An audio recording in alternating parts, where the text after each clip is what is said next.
तो मेरा पासपोर्ट ख़त्म हो रहा है, इसलिए मेरा तो जाना ज़रूरी है और बच्चे मेरे सिवा कभी किसी के पास रहे ही नहीं है। अब मैं लोग यही बोलती हूँ अब तुम लोगों को रुकना पड़ेगा, तो ये रो रही है, कब से कह रही है मैं नहीं रुक पाऊँगी मम्मा आपके बिना। नहीं रुक पाएगा मेरा बेटा। अल्लाह पाक से दुआ कर लो जल्दी से कि तुम्हारा वीज़ा आ जाए। वीज़ा आ जाए।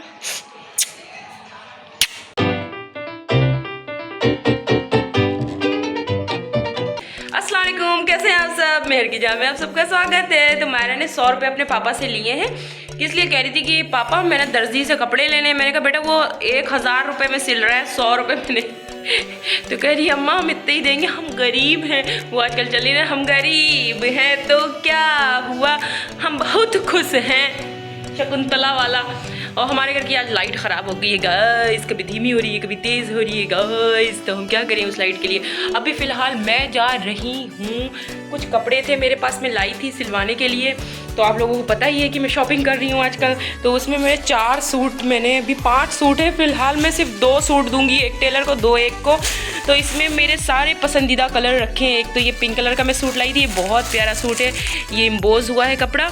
और एक ये सी ग्रीन है, तो ये सिल्क है, ये सी ग्रीन सिल्क का है, ये मैंने जे डॉट पे देखा था, ठीक है। और एक ये ड्रेस है मेरा, ये गोटा वर्क पे था, तो ये वाला एक ड्रेस मैंने देना है सिलने के लिए। और इस पे दुपट्टा चुनरी का इतना प्यारा है गाइस, और सबसे फेवरेट ये, इस पे आप देखिए ज़रा, ये वेलवेट का है, नीचे सिल्क है, ऊपर वेलवेट की चीता प्रिंट है। और ये जब मैं पहनूंगी ना, ये मैं अपने ऊपर लगाती ही हूँ, तो आप देखिए कितना प्यारा दिखता है ना, माय फेवरेट। तो अयान ने बिल दे दी है और हम जा रहे हैं अभी लेके अपने कपड़े टेलर को देने।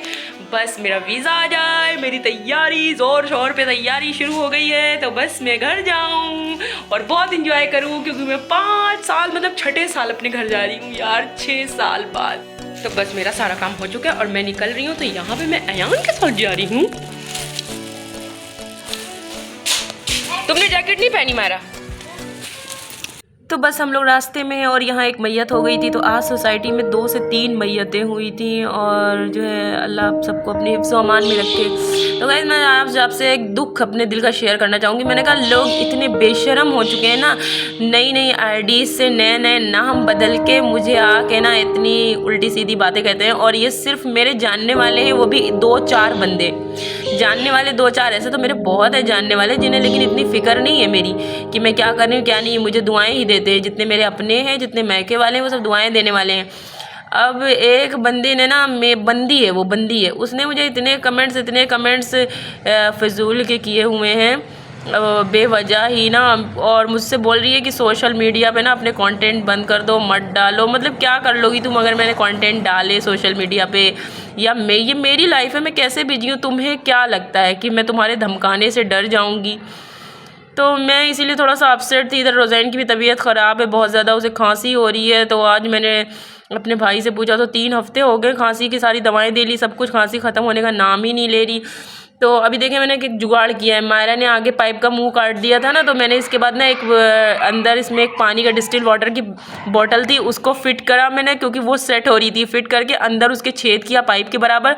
अब इससे पूरा ज़बरदस्त प्रेशर हवा का आ रहा है, जो मुझे न्यूबलाइज मशीन में लगाना था। तो न्यूबलाइज़र के ज़रिए मैं रोज़ान को न्यूबलाइज़ कर रही हूँ, क्योंकि इसके सीने में हमेशा ही बहुत ज़्यादा कंजक्शन हो जाती है, तो मुझे न्यूबलाइज़ करना ही पड़ता है। तो लोग जो है ना इतने ख़राब होते हैं, वो किसी के दर्द को समझते नहीं, सिर्फ उसे बेइंतहा दुख देने पे ही लगे होते हैं। The next day. Say good morning. Good morning.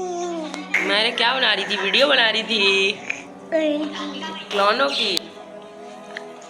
सुबह सुबह ही उठ के खेलना शुरू, इतनी तेज़ धूप आ रही है। मायरा तुम्हारी फ्रिज खुली ख़राब हो जाएगी, माइक्रोवेव भी खुला हुआ है तुम्हारा। बर्फ़ नहीं है? बर्फ़ क्यों नहीं है फ्रिज में? ऐसे ही कबर्ड हो गई है तो अलमारी की तरह हो रही है। रोज़ अंडा खाओ। इतनी तेज़ धूप आ रही खिड़की से गाइस, ये देखें धूप। गाइस यहाँ पे मेरी मायरा रो रही है, क्योंकि आज 60 दिन हो गए हैं और अभी मेरी मुन्नी का वीज़ा नहीं आया है, और ये रो रही है कि मम्मा चली जाएंगी, क्योंकि मुझे जाना ज़रूरी है। मेरा पासपोर्ट ख़त्म हो गया है, मुझे अल्टीमेट दे दिया गया है कि आप जाएं अपना पासपोर्ट रिन्यू कराएं इंडिया से दोबारा से। और मेरी मानू का वीज़ा नहीं आया है अभी तक की। मेरी मानू रो रही है कि मम्मा मैं अकेली कैसे रहूँगी। मानू मेरी अल्लाह पाक से दुआ कर रही है यहाँ बैठ के। मेरा बच्चा है प्याला सा, रोए नहीं, अल्लाह पाक मेरे मुन्ने का वीज़ा जल्दी भेजेगा।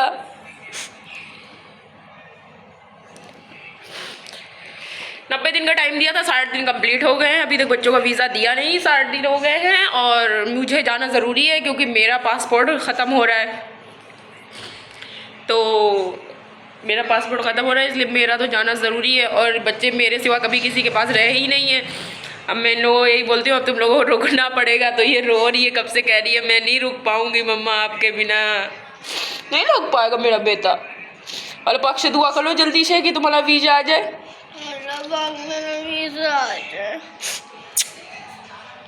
मेरा बच्चा बहुत अच्छा, अल्लाह पाक वीज़ा जल्दी भेज देंगे मेरे मुन्ने का। सब लोग दुआ करेंगे।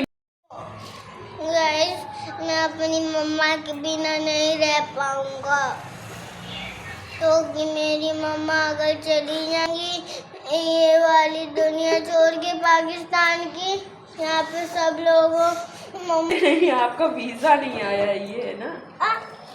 दूध गिरा गाइस से बोल रही थी आपका वीज़ा आ जाए। गाइस मेरा वीज़ा आ जाए और मैं जल्दी जल्दी पहुँच जाऊँ इंडिया। सब लोग जो दुआ करें। मेरी मुन्नी हिचकी ले लिए, इतना लो लिए मेरी बेटी। मम्मा की जान है ये, वीज़ा आएगा जल्दी से। तो गाइज मायरा जो है ना वो 1 मिनट भी मेरे बिना नहीं रह पाती थी। इसके बचपन से ये है कि मेरे बिना नहीं रहती है ये। तो इसका जो है ना ये यही सोच अब समझदार हो गई है, रोती रहती है। अब मुझे ना फरवरी तक की इंडिया में होना है हर हाल में क्योंकि मेरा पासपोर्ट ख़त्म हो गया है जनवरी में। और मैंने बच्चों का वीज़ा इसलिए पहले से डाल दिया था कि 90 दिन का टाइम था, आ जाएगा। अभी तक तो आया नहीं, 60 दिन कंप्लीट हो जाएंगे कल।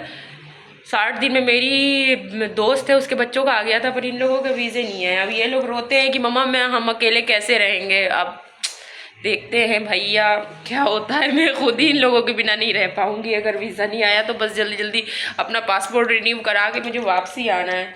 और ये लोग 1 हफ्ता क्या 1 पल नहीं रह पाती है मेरे बिना ज़रा भी। बड़ी मुश्किल हो जाती है। इंडिया पाकिस्तान के बीच में कभी शादी नहीं करे, कभी ज़िंदगी में किस्मत भी लिखी हो तो इंसान को मोड़ देना चाहिए किस्मत को। इंडिया पाकिस्तान के बीच में कभी शादी नहीं करनी चाहिए। और जो शादियां हो भी रही है ना उन्हें भी बंद करा देना चाहिए, वो शादियां भी ना हो।